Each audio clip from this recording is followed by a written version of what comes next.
سلام بچه‌ها، اومدیم بهتون آموزش بدم که چجوری داخل ماینکرافت وان بلاک بازی کنیم. این ماینکرافت مثلا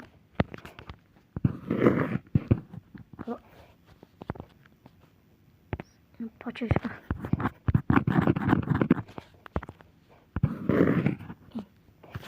اینو باید تو گوگل نصب کنی، همون نسخه اسمش بود کاپر گولمه که با مس میتونی همه چیز بسازی.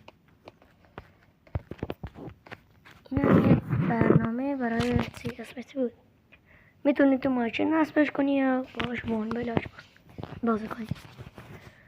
وقتی نصبش کردی میری تو برنامه، خلاص اینترنتیه.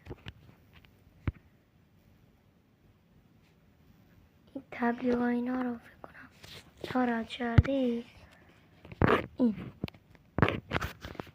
حالا برا من نمیاد، اینو بزنیم این نسخه رو.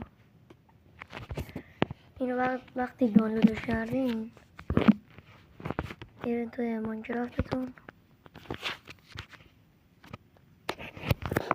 خودش براتون میزنه به صفحه میاره، میگه بزنید میخواین تو ماینکرافت بازی کنین یا از جای دیگه واردش کنیم به ماینکرافت. خلاص ماینکرافت بزنید بهتره. حالا من ویدیو رو کات میکنم تا بریم. نه برسم وقتی اومد همچین عکسی اول صفحه اینو بزنین خودش یکی خودکار میسازه. من الان اینو برسم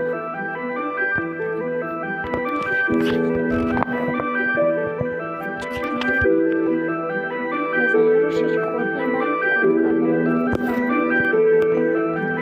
وان بلاک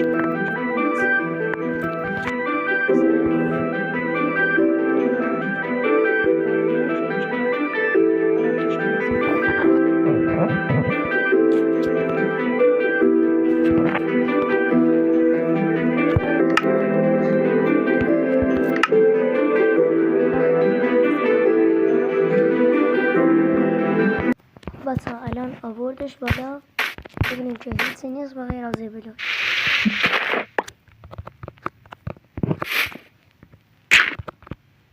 الان داریم وان بلاک بازی میکنیم. همینجوری دیگه این بلاک میکنیم با آبجو همیشه اینو میاره. نمیدونم این چند تاش به دردت بخوره. این چند